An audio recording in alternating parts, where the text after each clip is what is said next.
everybody is walking around with unconscious feelings and emotions, and they don't really know it, and it's running their lives. And once you understand what they are, you can then start to make actual decisions. Because if you're being run by unconscious emotions, you're kind of a robot.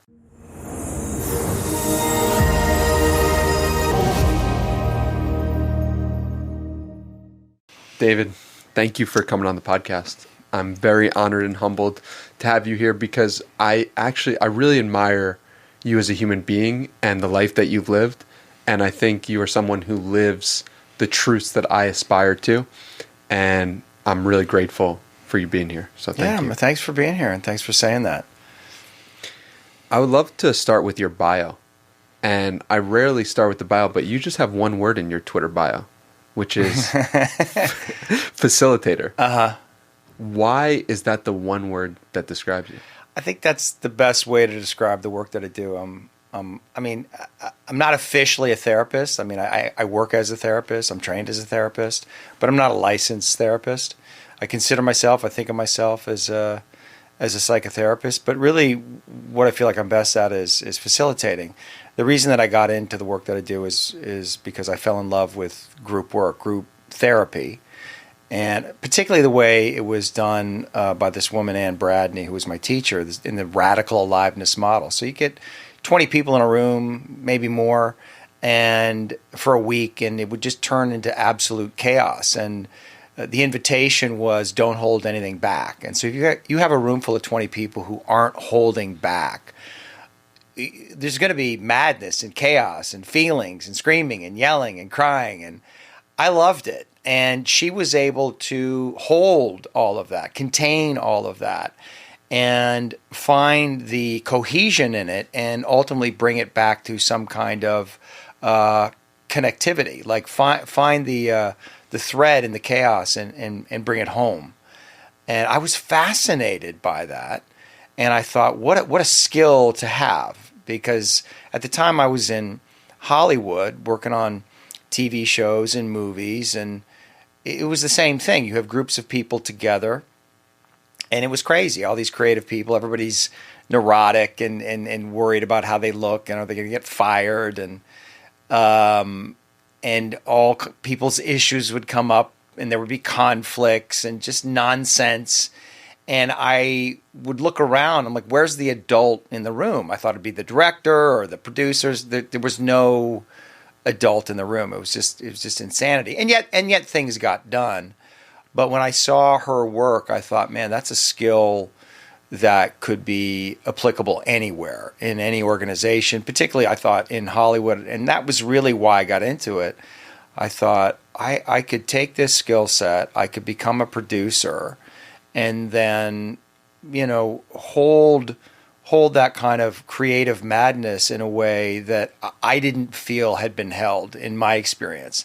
And I thought there was great utility in that and a great service. So I'm not doing that, although I may, but at this point it's through my individual clients and through the workshops that I do. But essentially, I don't even know what is a facilitator. I guess it's someone who helps people through the struggles that they're in, through the confusion, through the chaos, through the unknown, into a place of awareness and like home. I want to say home for some reason, like help bring people home, back into connection. And that could be one individual, it could be a couple, it could be three people who are in a business together, who are struggling and fighting and can't find common ground, or it could be a group of 20 people, it could be a family. And we need people on the outside to help us see ourselves and to find like the common ground that brings us into human connection. It's easy to get lost in all the madness. So that's a long answer to your question. I love it. Please carry on with the long answers. But what's so interesting to me is that when people come into groups, there is all these the traumas that we hold and all the things that we have brought with us to that moment. And no one typically stops and says, like, what is all the energy going on? Yeah. What's happening here? Yeah. And that woman did that. Mm-hmm. And I'm curious, like, what you saw in her or noticed in her that was particularly good that you wanted to emulate. Her ability to stay present in the face of chaos, her ability to stay present in the face of very powerful emotional expression. So it took me a couple of days in this first workshop with her, but ultimately I could feel that she was not afraid of me in any way. So everything that was inside me that I was afraid to express, she was not afraid of it. What were some of those things? Rage, murderous rage is what was on top. I mean, there were things underneath that I didn't even know about, pain and fear. But there was a kind of anger, destructiveness in me that I was barely conscious of. But it did scare me. And when it finally came out, it shocked me, the intensity of it and what it was about. And she barely batted an eye. Like, she just stayed fully present in this place where I was expressing this intense, savage, murderous rage, like, you know, crushing this pillow right beside her head. And she knew what was going on the entire time. She never got lost in the story. She never got afraid. She could feel that what the thread was underneath. And I thought it was magic. And I was like, I want to be able to do that, because that's so powerful. Because it made me realize, like, you know, everybody is walking around with unconscious feelings and emotions, and they don't really know it, and it's running their lives. And once you understand what they are, you can then start to make actual decisions. Because if you're being run by unconscious emotions, you're kind of a robot, right? You're not really free. And so once I understood that, I set out to get to the bottom of it in some way, because I wanted to be free. I didn't want to be governed by my trauma. I didn't want to be governed by my past. I didn't want to be governed by all the false conclusions and belief systems that had got imprinted in me in my childhood. I wanted to be free and powerful and awake and alive. And this method, this technique, this therapy, for me was like the way in. It felt limitless to me. There was nowhere that it couldn't go, which is a crazy thing to think about. Everything that's going on in the world, all the madness, the cruelty, the destruction, the murder, like all of the darkest shit that we see in the world, it could all come out in these workshops. Now, it would come out intentionally in a contained environment so that nobody was going to get hurt, but the energy of it, the expression of it could come out. And that was so exciting for me, because where else do you get to do that? I mean, mostly that energy is tamped down, it's repressed, it's shamed, it's judged, it's made bad and wrong. But it just is. It's everywhere. It exists, right? And so the more we come to know ourselves there, and the more we come to accept it and see that also in others, the more we're able to be present in actual reality, and the more free we are, and the more potential we have for what we're all longing for, which is love. What would the David who went into the workshop the first day before doing it say to the David that you are presenting as today? Say that again? What would the David that entered that workshop say about the things you're saying right now? That sounds right. Like there was an undercurrent of knowing the truth of that, even though you were not living with that reality. That's right. Wow. That's right. I mean, you know the truth when you hear it. Like when I saw what she was doing, I was like, this is true. Like everything that is happening, everything she's saying, the container that she's holding, like this is a system to get to deeper levels of truth. And you could feel it. When you hear truth, it affects your body. Yes. Like it sits you up straight. Like you have a physiological reaction when someone says something that's truthful. Now, somebody may judge you for it. If somebody gets upset when you say something, that's also an indication that you're probably saying something that's true that they don't want to hear. Right? So truth has an impact. And I felt it. I mean, and listen, I was in Hollywood at the time. I was 35 years old. I was good looking. I was buff. I was on a TV show. I was making lots of money. I was dating a movie star. I mean, my life was amazing. But I wasn't really happy. That's why I was at the workshop, right? There was something inside me that was unresolved. It was stuck. Typical story. I get everything I want. I'm not happy. What's going on? And, a friend recommended this workshop and I went, and yeah, I wouldn't say that it was instant, but very quickly I realized like what I'm searching for is here. Understood. And I think I was searching for it in Hollywood, and there's opportunities when you're acting, like when you're, on a good show or in a great scene, you're working with another actor and you drop into something and you're in this flow state and you're expressing yourself fully. I mean, that's a beautiful feeling. And I love that. But there was a limit to it, it felt like, to me, at least in what I was doing and the level that I was working at. And I wanted something deeper. I wanted something realer.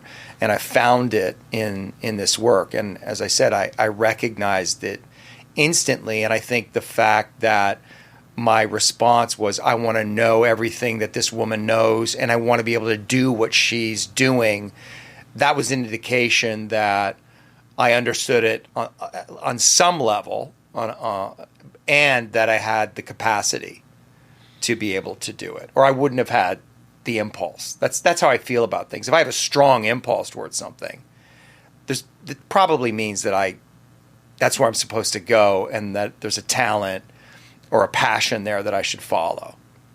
Have there been times in your life when you haven't followed that impulse, that feeling of, oh wow, there's something in me and I need to run towards it? Or because I think that's something a lot of people struggle with. Right. Personally, not one, but I know that is something that I've heard time and time again. Like, how do I know what my calling is? I don't know what my calling, like, I don't know what I'm supposed to do. That's a common theme. I've never had that problem. Yeah. I don't know why. I just do what I want to do. And for better or for worse, and it's cost me a lot of money, I'm going to tell you, over time. But I can't help it. I don't know what it is. Once I get locked into something, I'm like a dog on a bone. I can't give it up, and I want to get to the bottom of it. I mean, all my friends tell me that. It's like once you get into something, like you're going in all the way and to the bottom. And then once I get to it and to the end of it, then usually I turn my attention to something else. And I just like to explore things in a deep way. But I've always just, even becoming an actor. I mean, when of course, I'm a young guy, I'm going to be an actor. Everyone's like, makes fun of you. And then you become an actor, succeed at the highest level, and then everyone's like, what are you doing stopping this? Exactly. Which is funny how that works, right? Yeah. Everybody was shocked, thought I'd gone crazy. You're giving up acting to do this weird therapy, which I understood from their perspective. And I think I had moments where I thought, maybe I have gone crazy. I'm essentially living the dream. And in Hollywood, I'm mingling with these stars, and there's really unlimited potential for me, and I'm living an interesting life and a good life and making money and interacting with interesting creative people. Why would you want to leave that behind? And again, it didn't feel like a choice, because people say that to me all the time. It's like, that's an amazing, brave choice you made. I'm like, it didn't feel like a choice. It felt like it's what I had to do. And the more I resisted it, the more I suffered. And it's really only when I fully committed to it that I started to feel free and good. But that took a while, because there's a lot of responsibility that comes with it. And it's, with the role that I'm in, like facilitating people. People are coming into your orbit, into your workshop or one-on-one, and they're showing you their most vulnerable selves, and they're revealing their deepest traumas, and I can't save anyone. It's not my job to take care of them, and yet just even holding space for them, there's a responsibility that you have, and I think there was also a part of me that didn't want that responsibility. I resisted it because it felt it was going to impinge on my freedom, but that was really I realized just selfishness, and I think that we have the most freedom when we commit fully to our vocation, our passion, our love, our partner, whatever that may be. And it took me a long time to really realize that. I've stayed away from commitment for a lot of my life. Well, I wanted to bring this up because you told me when we sat down before this that it was on the Friends set. You were playing a role on Friends, and you realized, like, what am I doing here? What's going on? I don't want to be in this. And then, you talk about being 35. Being 35 is after Friends, which I think is like 2004 for you. And that's like the peak of the Gilmore Girls scenario. Yeah. And it's like, okay, that's 4 years between Friends and Gilmore Girls. And then it's not until 15 years later do you actually put out your retirement. Yeah. So, like, what's going on in all that time when at the start of the century you knew something was wrong? Yeah. And 20 years later, you actually make the formal declaration publicly. Yeah. What was going on? I was finding myself. I was figuring it out. It took a while. So, I had the notion sitting on the set of Friends, looking around, thinking these people are making $750,000 for this episode. And, the track that I was on would have led me to something like that if I got to the highest level of it. And it was this very strange feeling of, I don't want this. And it was hard for me to trust that because I thought it was just maybe that my fear of success, because why wouldn't I want that? Why wouldn't I want success and fame and money and adoration and all of that? I mean, that's the game that I'm playing. So that was scary. But, I think I just wasn't done. Like there were things that I wanted to do in Hollywood, and shortly after that, I did get this reoccurring part on Gilmore Girls. Reoccurring, though, that's the interesting thing. I did do TV series along the way, but none of them lasted that long other than Gilmore Girls. So all of my most prominent gigs were always reoccurring roles. So there was some place I wasn't fully committed. So really probably my last 10 years in Hollywood, it was my job. I did it to make money.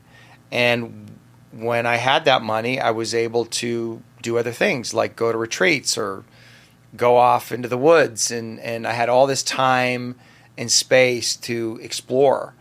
And then I had to go through this training program as well, right? That started at 37. I graduated at, I guess, 41, somewhere in there.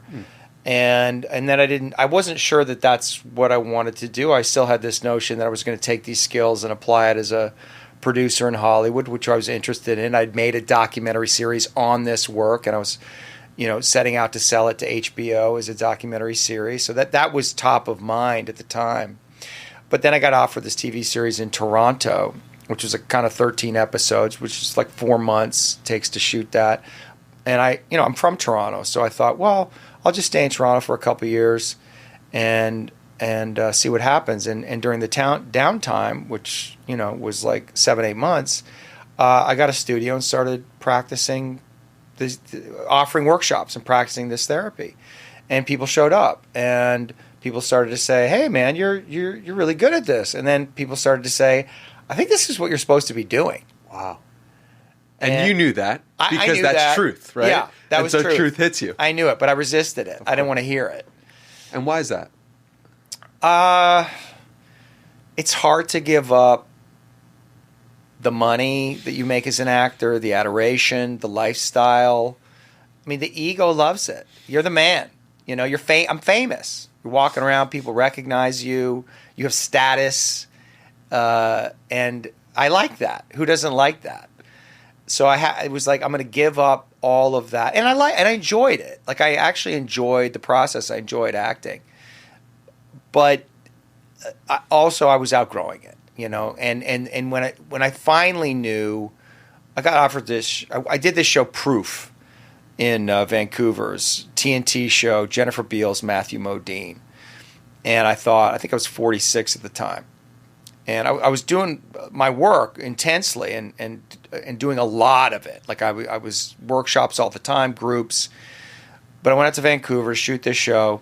And I thought, okay, this show's going to run for a while. It just had that feeling. I was like, it's going to run for maybe 5-6 years. I'm going to make bank. And then when this is done, that's when I'm going to commit to all of this.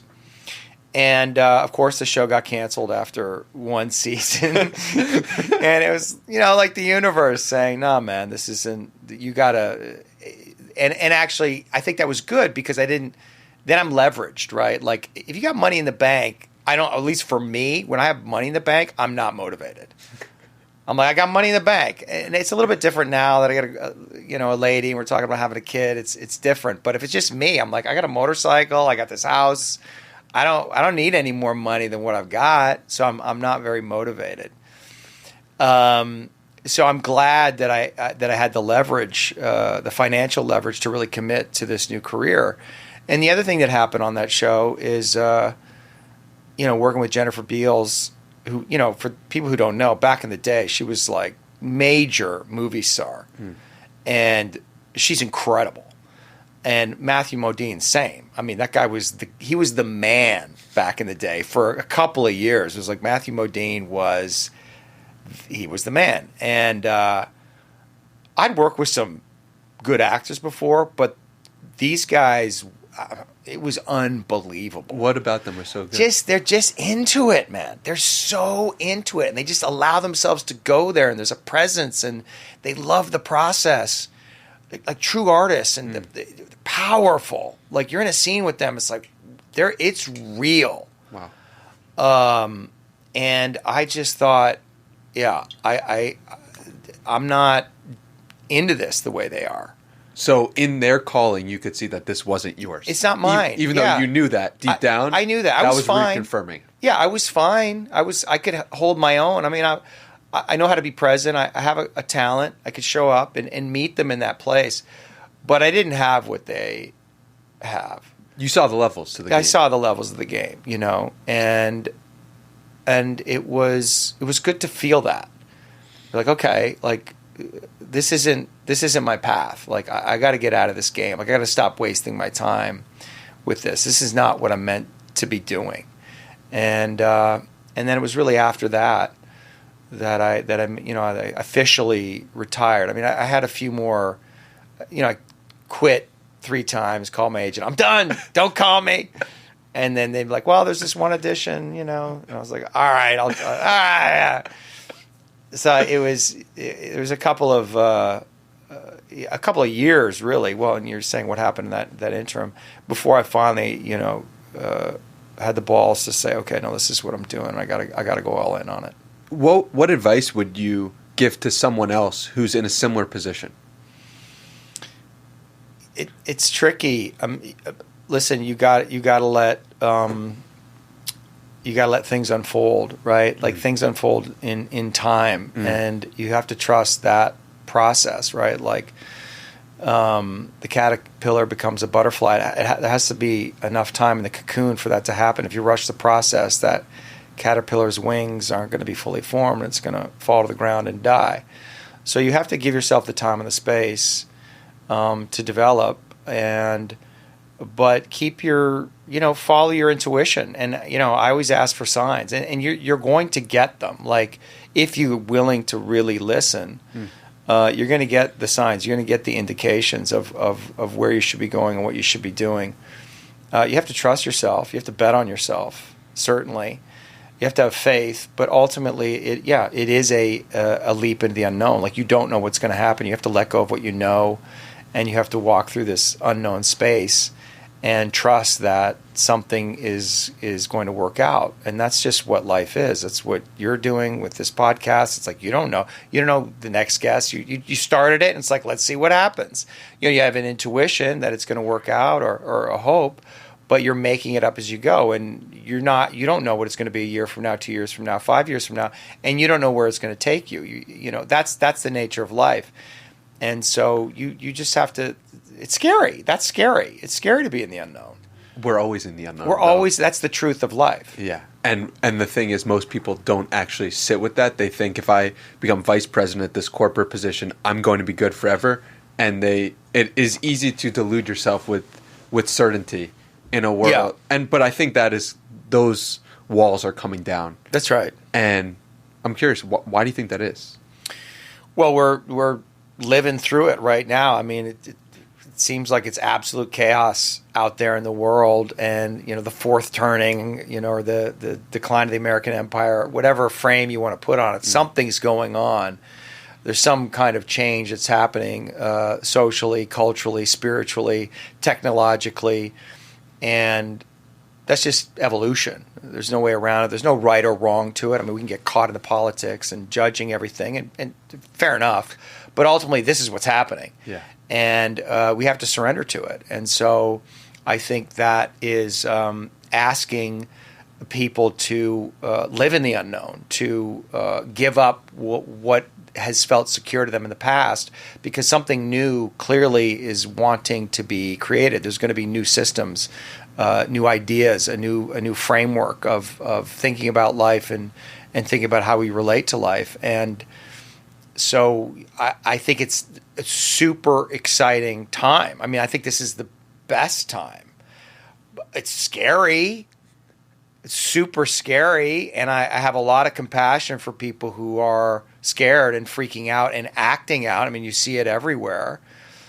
But if you can hold on to yourself, ground yourself, get with like-minded people, there's massive opportunity in this moment if you're willing to let go of security, of what is known, and enter into the unknown. Like get on that rocket ship and fly out to space and see what new planets you're going to discover. I mean, it's the adventure of a lifetime. How can people get better at that skill?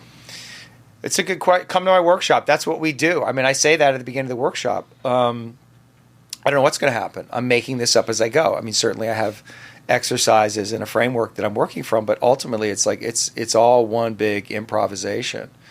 So, I mean, I think you have to.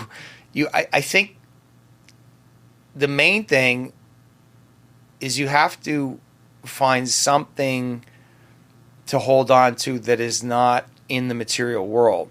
And what I would say that is God. I don't think you can make it through these times without God. Like some higher power, some connection to source, that there's something else guiding all of this. Because if you're lost in your own ego, in your own fear, in your own wants, in your own desires, and you're making it all about you, you're going to feel sad. You're going to suffer ultimately. And so I think now more than ever, I mean, I think always, but certainly when we're in a crisis, which I think we are in a crisis, and I think it's only going to get worse, I think it's really important to you're going to find salvation in God. You're going to find peace in God. That there's you, and then there's another part of you that is connected to something that's bigger than you. You can call it universal intelligence, whatever. But there's something is creating all this that is not just the human mind and ego, and there's something that's working through you. And if you can start to identify with that and ask that part of you questions and look for understanding from that, I think that's going to afford you the peace and the sanity to move through the madness. What does your communication with God look like today? Well, I walk the red road, which is the spiritual path of the Lakota people. And I've been doing that for about 7 years now. First through the music, and then through Sweat Lodge, and then through Vision Quest and Sundance, which are all ceremonies, essentially. And so I go to a sweat lodge every Wednesday. It's a community that we have, and we go there to pray. We there's a ritual, and we sing songs and we pray together, and that's where I go to connect with God and Spirit, Tonka Shila, the Great Mystery, Wakan Tonka. There's many names, but it's a reminder, right? And I pray every day.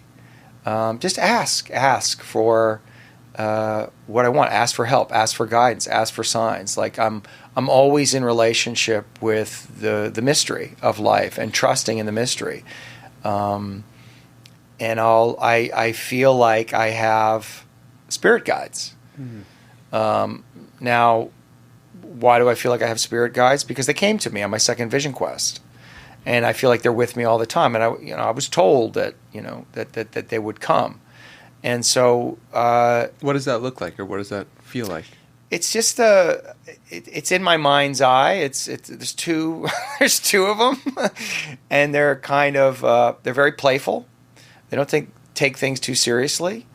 They hold everything very lightly, but there's a calmness about them. There's a peace about them, and usually they just reflect things back to me. Now, what is that? Is that something outside of me, or is that just my own higher self or higher mind being projected out? I don't know. I don't think we can know. But all of us have access to that place of knowing, I think. An exercise that I give people is just have a conversation with your higher self. Have a conversation with the part of you that knows.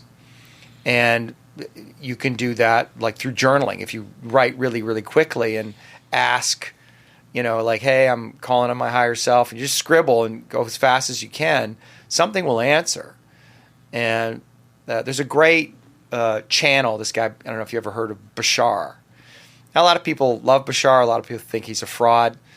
But he's, he gets up on stage and he goes into this channeled state and he talks in a funny way. But the things he says are pretty fantastic. I mean, he's dialed into some kind of spiritual wisdom that I think everybody can see has value and is deep. But when you see him interviewed as Darryl Anka, who he actually is, he's a Hollywood producer, actually. He says, I don't know where that comes from. When I'm Bashar, it's aliens. Like, that's the story. That's the narrative, that it's aliens that are talking to me. They're giving me this information. But he says, I don't know. It could just be some aspect of my higher self or something else. And that's just the story that I attach to it, because the mind needs a story to give it structure, to give it we need something to hold on to. It's almost like the interface in the computer. Like, we know that that's not actually what the computer is. It's code behind it. But we have to have the icon on the screen, the app on the phone. But that's not really what it is, right? So we need that also in our mind. And so there's something going on underneath, like all of it. And it doesn't really matter how we define it, but just to know that it's there and it's real. And that's why I love the Lakota word for, Wakan Tanka, which is great spirit or great mystery. It's a mystery. It's incomprehensible. It can't be known. It can't be understood. And that's what faith is. It's just accepting that. It's a feeling. Yeah. Well, when you were describing the current conditions in which we face, you talked about how it's almost like looking at a billboard from right in front of it. You can't possibly see the whole thing. And that applies to society as it is currently today, but that also applies to God and spiritual aspect of life as well. Yeah. Say more? You just described the feeling of not knowing what all this is. Yeah. But you're so close to it. Like, you're in your own mind. It's not like you could have access to the greater intelligence. That's right. Well, but sometimes you do. I think you can. Like, I think you can do it through, this is what, look, there's a million ways to get there, right? You can go on a Vipassana retreat, 10 days, meditate in silence, and you're going to touch into something deep and profound. You're going to understand something about yourself and about the nature of reality that you didn't understand before. Have you done that? I haven't done that. No, I'm scared. I'm scared of that. I mean, it's kind of calling me. People have been bringing it up with me. I've done a lot of things, but there's something like stillness, sitting is not really my thing. But as I get older, it's becoming more of my thing, and I know there's a lot I can learn. I could learn from that. I mean, I am a meditator, and sometimes I'll meditate for an hour or longer, but that's different than 10 days not moving. But Vision Quest, Sweat Lodge, ayahuasca. There's all these things that we do to get in touch with these deeper realms, and there's a longing for it. And I think they're all, in some sense, they're technologies, like they're methodologies in which to access higher wisdom. And I think that it's real. And how do you know? Well, if you really boil down the essence of all the spiritual wisdom, it's all the same. It's really saying the same thing, whether it's the Bible, the I Ching, Buddhist philosophy, or the Lakota. Like, at the end of the day, it's all the same, which is, Mitakiasin, which is all related, which is everything is one thing. There is only one thing. Love. God. Yeah. How did you stumble across the Lakota? I went down to Mexico for 4 ayahuasca ceremonies with these Shipibo maestros in the Shipibo tradition from Peru. But they were from Canada. I didn't know that. But they trained in Peru, but they were Canadian guys. Wow. And so they do these Shipibo chants all night, which I found very difficult. They were made the ceremony very, very. They were very confronting. These chants, the sound they made, the vibration that was coming out of them. So I was struggling through all of these ceremonies. But every once in a while, they take a break and they would sing these Lakota songs. I didn't know they were Lakota songs, but I knew they were Native American songs, a little drum. And I would just sit up, and it felt like a great relief. And they sang them in such a sweet, gentle way. It was almost to soothe us. And they would sing them in 4 rounds. And by the end of the 4th round, I started singing along. I didn't have the song totally down, but enough that I could try to sing along.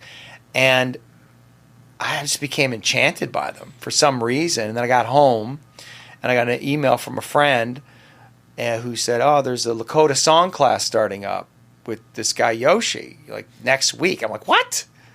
So of course I went, and I met this man Yoshi, who was a Lakota song carrier, and he has a whole history. But and fell in love with the music and started singing. I'd never sang before in my life, but just fell in love, and it was great to learn to sing and to bring my voice out. And for some reason I gave myself permission to just let my voice out, not worried about whether it was good or bad or sounded good. I just sang. I mean, I always knew that I could, keep time and be basically on key, but I didn't really know that if I had a good voice or not. Turns out I did, which was nice.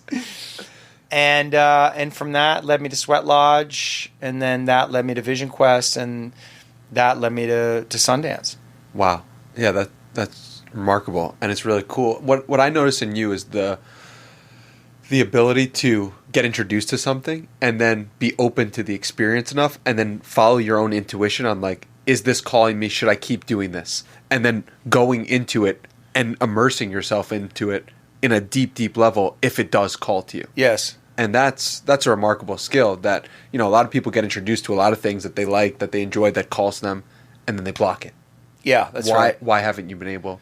Why do you not block it? And that goes back to what we were talking about before. Yeah, I mean, I don't know that there's a hack there or advice that I can give. Yeah. I think it's just how I am. Yeah, not everybody is the way that I am, and I don't think everybody should be. I'm just, when I feel called to something, and maybe there's a neurotic quality to it. Mm-hmm.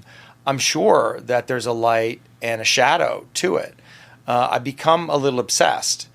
And it's like I'm searching for something. And I often ask myself that. It's like, what am I searching for? I mean, you're out in the Vision Quest, 4 days, 4 nights, no food or water. Sometimes like, why the fuck am I doing this? Like, what is this about? Do I need to be doing this? Why am I putting myself through this suffering? Like, I think there probably is a personality profile for people who get into difficult things, challenging things that cause you to suffer. I'm sure there's some neurotic quality to it. I'm trying to figure something out or prove something to myself. I don't know, but it's also just, this is what's happening. It's strong in me, and I can't not follow that impulse. And there's certainly a price to pay. There's a cost to it.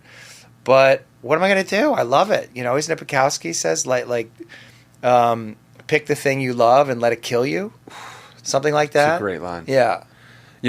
On Things You Love, I assume you love your fiance, and she said about you that you are wild, controversial, alpha, creative, magician, writer, tenacious warrior, singer, shadow worker, a man of truth, and a man of God. That's a pretty good description. I was, yeah, it was beautiful when I read that, what she wrote. Yeah. I mean, that's a powerful statement. That how much of that would you have associated with, 10 years ago, 20 years ago, 30 years ago? Some of it, I'm sure, but to have a complete picture of that, how does somebody find a partner in today's day and age that connects with them and sees them on a spiritual level as opposed to a superficial one? She found me. I mean, she saw it. She knew before I did. And I didn't understand the depth of her character. It took me a while to see it. I think it also took her a while to show it to me. But that's where we meet. I mean, she's as hardcore as I am in her own way. And when she gets into stuff, she goes all the way into it. So yeah, we meet in that place. We understand each other in that place. And this is new for me. All of this is new for me. I mean, all of this, what you just read, that's just a shift in my whole identity. Somebody said, it's at 54 where you officially become an elder. Oh, interesting. That may be arbitrary, but there was something about when I turned 54 last June that I was like, yeah, 54 is pretty, you're getting old. And you've lived a life and you've learned some things, and maybe it's time to take on that role. Stop being a kid, stop thinking like a kid, take responsibility and actually trust that you have some wisdom. You've worked hard for it, and there's things you have to teach, there's things you have to give, and own it. Mm-hmm. And I always want to be humble, and of course I know what I don't know, but I'm just in the process of taking full ownership of that part of me that is now at this point in my life and in this role, a kind of father or patriarch or wise man, shaman, however you want to think about it. That's really, who I am now. And that's new. Yeah. Well, it was on display fully when you interviewed Andrew Tate. And you could see in that interview that you were almost acting as the father in that moment. Yeah. So that was fascinating. What was that experience like of interviewing him, but also being the father or embodying the father to him in that moment? Yeah. Well, I'm 18 years older than him, and I had the big gray beard, so I knew that was going to have an effect on him unconsciously. I was very aware that when I'm in that role, people, whether they're conscious of it or not, project father onto me, and that gives you a certain power. And if you're somebody's father, they respect you, they're a little afraid of you, and maybe they hate you too. There's all kind of, whatever they feel about their father, it's all going to be there. And so if you understand that, and come from a place of acceptance and loving kindness, non-judgmental, but also firm, then you can get a lot out of people, especially men like Tate, who rarely is going to encounter somebody who is going to push back against him. Who would he respect to push back against him? Well, probably only his father. Mm. So now I'm sitting there across from him and in some way in the role of the father. And so I knew that I had that leverage, and kind of conducted the interview from that place. And listen, that guy gave me a lot of openings. He revealed himself. I mean, I think he was incredibly vulnerable. I know other people would say, oh, he was in his defense. Of course he was in his defense. We're all in our defense. But I was really touched by his willingness to show himself, to reveal himself, and to go along with me. Like, I felt that he was open to me. And I really appreciated that. So, yeah, it was. But yeah, when I saw the interview, it was odd, because there I am. I'm that guy. I'm the old guy with the beard, the wise man. You know what I mean? Helping this young guy try to see something deeper. I'm like, okay, I'm that guy now. Like, because I used to be like you, young buck and full of energy and running around and playing sports and chasing girls and wanting to conquer the world. Like, there's still that part of me. That part of me's. Now it's over, and now I'm in a new place. I'm still getting used to it. Wow. Yeah, I mean, what was that experience like then, being there with him, and what was unexpected about being with Tate that you didn't expect when you flew there? Well, that dude has an aura. He's powerful. He's a powerful man. He's a very smart guy. He's kind. He's generous. He's a wonderful leader of his community. I mean, he sits at the head of the table, and he's the boss, and he's a good boss. And I found the way that he was with everybody, because there was lots of people there, his family and friends, and I found him to be. He was great, and he was funny, and I appreciated that, and it created safety. Some about those kind of characters that are, I don't know, they're scary in some way, but they're also there's some beauty in it.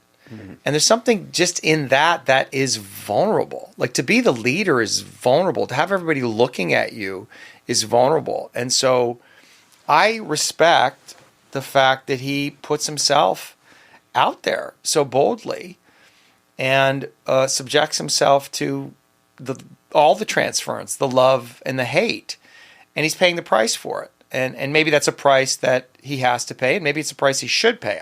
I don't know, but I respect anybody who puts himself out there like that, says what they feel, says what they mean, takes risks, doesn't hold back. And he's on display for everybody to see. He is the man in the arena.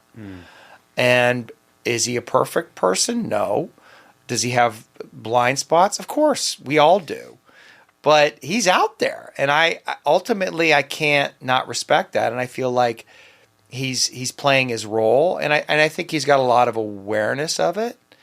And having said all that, he's very respectful, and that's was my experience of him, and I think it's all there in the interview. You see that he's respectful towards me. He's even though it's like he just says he doesn't believe in therapy, he's not demeaning, he's not condescending, he's not judgmental. Like, he's actually, everything I said he was taking in, he was listening, and I appreciated that.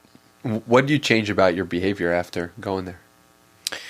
Well, I mean, obviously that gave me a lot of confidence, because I'm flying to Romania. This dude is under house arrest. He's, one of the most notorious figures on the planet. People, as I said, love and hate him. And I'm flying over there. I'm going to go over to his house, and I'm going to interview him. Now, I'd interviewed him once before, but it was before he really blew up. He was 33. He still had that kind of young buck energy. He wasn't a man all the way he is now. so there was a relationship, and he wanted the interview. I mean, he's the one who originally reached out to say, let's do another one. So I knew that there was something he was after, right? I was invited, so that felt good.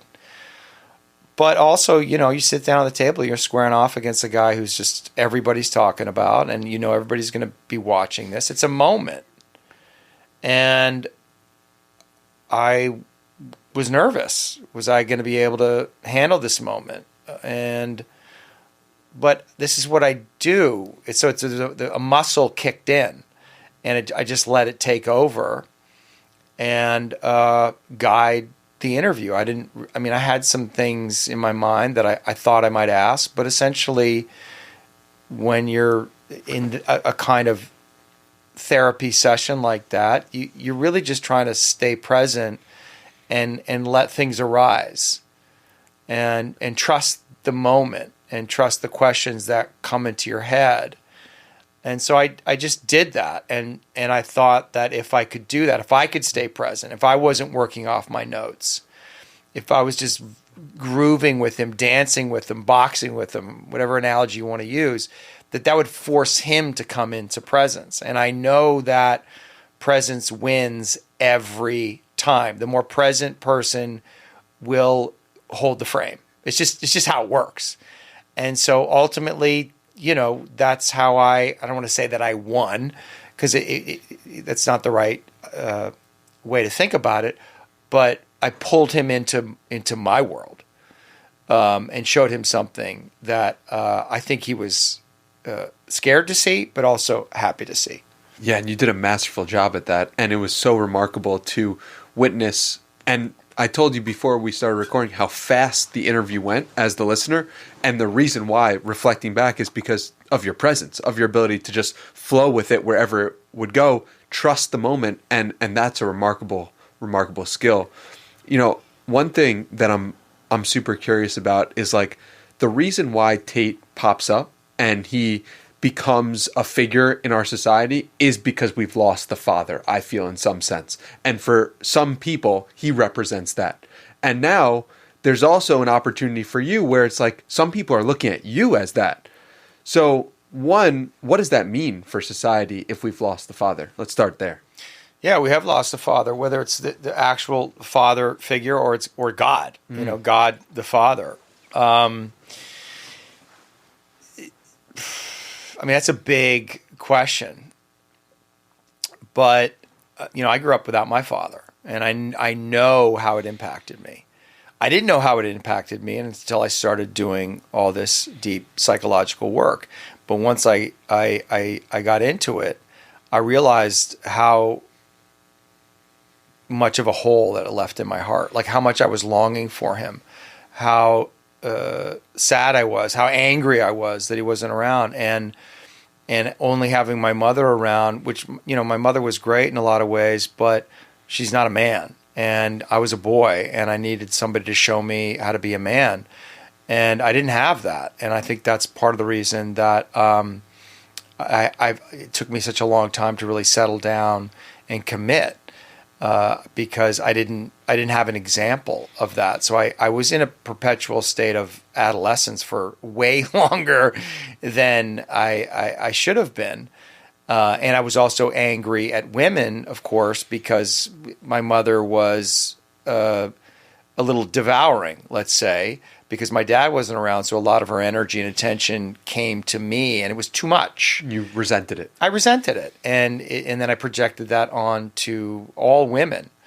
So it left me with all kinds of issues. And I really understood, and also my own experience, but, working in groups and seeing over and over again, taking people through these processes where they get into these regress states, into the feelings that they had when they were children, and over again I would see people screaming out for the father, like "Daddy, wow. Daddy!" Like this locked impulse, this call for the man, for the father. Of course, is that safety, yeah. Safety, protection. Like I want to know that I'm okay. Like that's what the father provides. And the child who doesn't feel like they can have any safety ends up.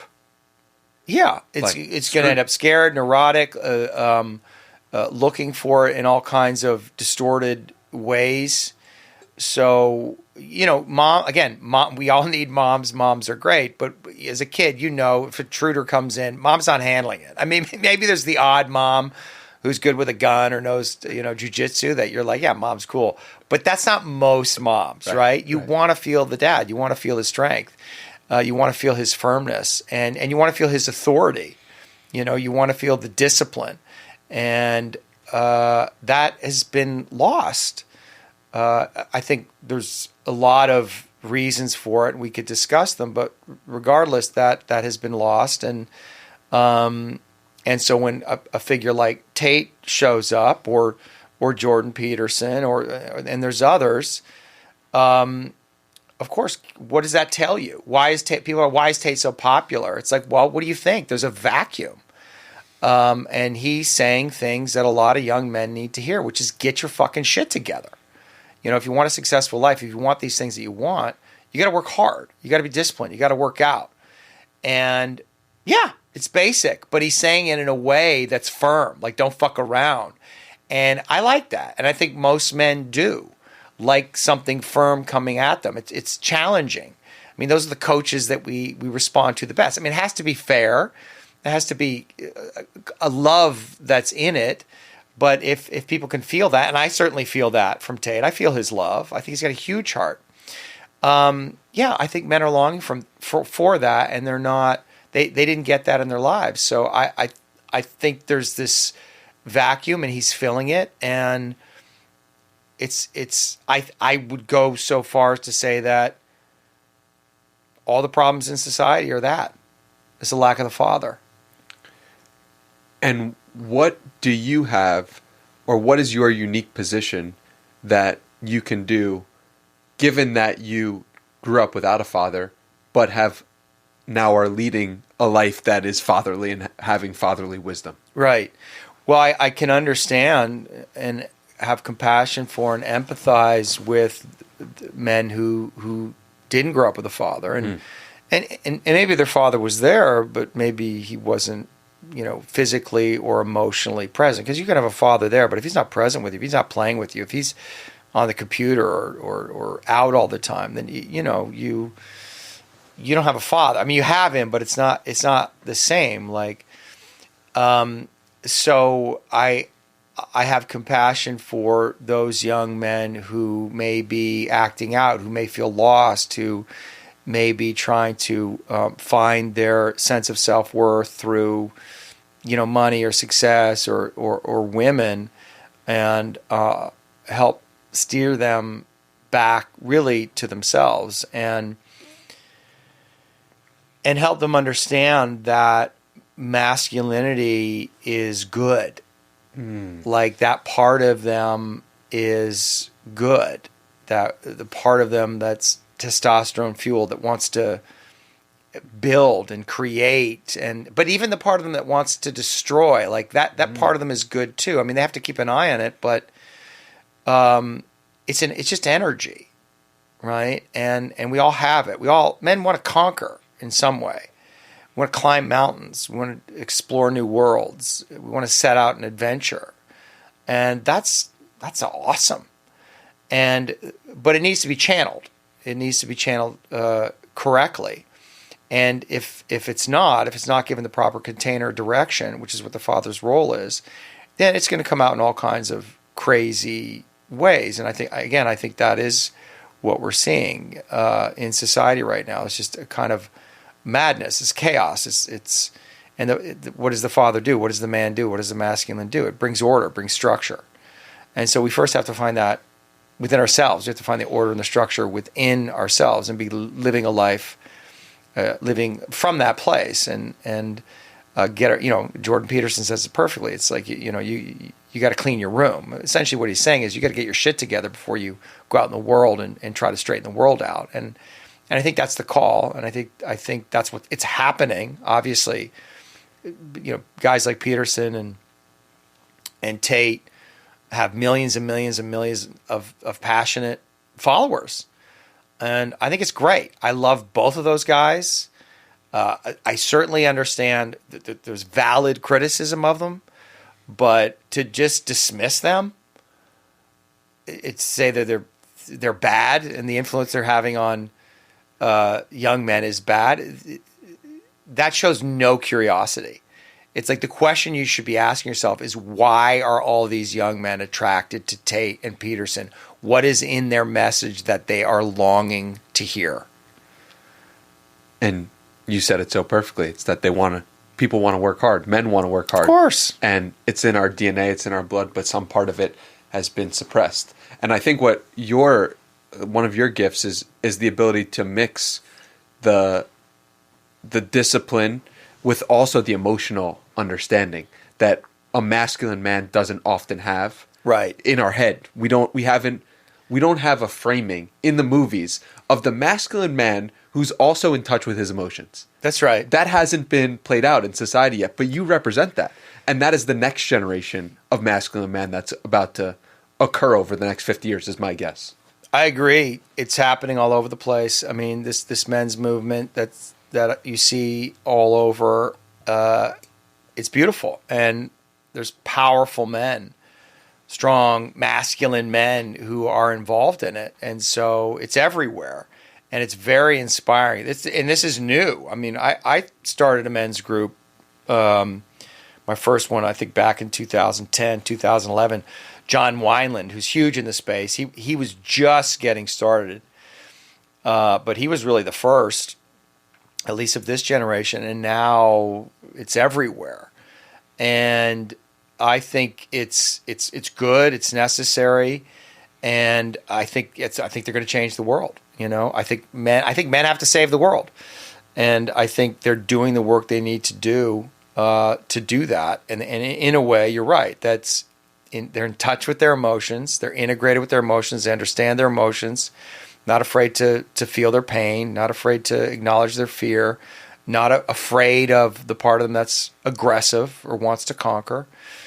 But is also can be tender with their children and loving with their wife, and understands that that's part of their duty, that's part of their responsibility. And I mean, the thing is, this is nothing new. I mean, if you look back at the old Hollywood movies, John Wayne, like go watch Shane, go watch Gary Cooper. I mean, that's what he was, this gentleman. I mean, gentleman. Wow. Right? And were they in touch with their feelings? Not exactly, but they were in touch with something. And they were kind, they were gentle. I mean, my dad was that way. I mean, he wasn't in touch with his feelings, but he was a kind man. And he was also a savage hockey player. He was an animal. But he was very, very kind with me. So even though he wasn't around that much, I did grow up with that example. So I don't think this is anything new. I think what happened is men, they stepped back when feminism came on the scene, and maybe that needed to happen. I'm not judging it, but they're like, okay, we got to step back and make space. But I think they're now coming forward in a new way, integrated. But yeah, men have to claim their own authority and bring it to the world. So a young man hears this. He wants to get more in touch with his emotions. He wants to reclaim some of his masculinity. What would you advise him to do? Well, I would advise him to join a men's group. Mm. Like you got to find a way to get together with men, or maybe you have a hockey team that you play on, or a soccer team, or whatever it is. But I think it's really, really good to be with men in some way, in a physical way, especially if you're young. I mean, I played on hockey teams, baseball, basketball, and they weren't men's groups. We weren't talking about emotions, but I was getting lots of connection from men and playing with men and fighting and bumping up against. You need to get all of that out. And again, in Austin and I think in other places, it's everywhere. And I think what's happening now is that's evolving into deeper conversations where guys are sitting down and they're talking about what's going on in their inner world. They're talking about their struggles in their career or their addictions or their struggles with women, whatever it is. And it's beautiful. Yeah. It's really beautiful. So it's everywhere. Find one, join up, get into community, and you'll see yourself reflected back in the other men, and that's going to give you great comfort, because you're going to know that you're not alone, that everybody, other men, are walking around with fear and anxiety and doubt about, can I do this? Can I figure this out? Am I enough? We all have it. It's part of it. And I think we need brothers to have our back, so that when we're weak, they can hold us up and help us feel our strength. Yeah, I mean, I just started running every week recently with a group of men, and I realized, oh wow, it'd been 6 years since I had a group or brotherhood in a fraternity, but that was missing from my life, and I didn't even realize or wasn't conscious that that was something that was missing.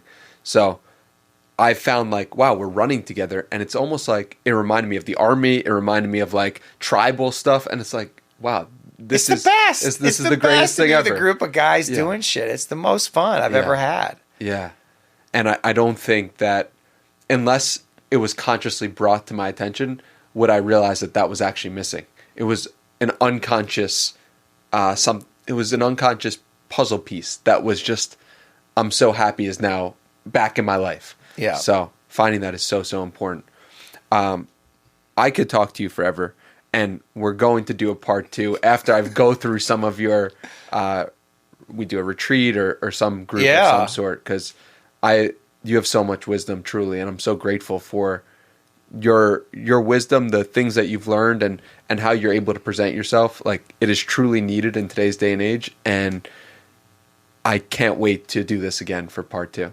So, but before we do that, I ask a challenge of the guest to leave the audience with something to help them live a better life. And we could challenge them to go to a men's group, but let's do another challenge. So something that will help them live a better life. Mm-hmm. Okay. Yeah. Well, it goes to what we're just talking about. I mean, you have to live in community.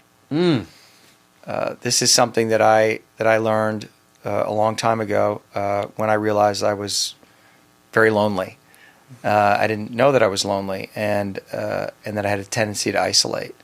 And I made a decision, just like an alcoholic making a decision to never walk into a bar. I made a decision to make sure that I had community around me. And so I sought out community wherever I went. And community is difficult because people are annoying. But you know what? It's better than being alone. Like whatever, the people who are annoying to you, like that's a problem that you have to solve. Like that has something to do with you. You've got to figure that out. And so get around people. Be around people. Find a community. Find like-minded people that you're doing something together. Like my community, my Wednesday night community. We all get together in lodge, and of course, there's people I love. There's people, whatever. But you know what? They're family, and I love them all, and it's part of it. And I'm so grateful for it. And so I want that for everybody. So that would be my main message. Like, find a group of people. Find community. It's everywhere. You just have to seek it out. That's so beautifully said. When did you make that transition? Of like, all right, I don't want to be alone anymore.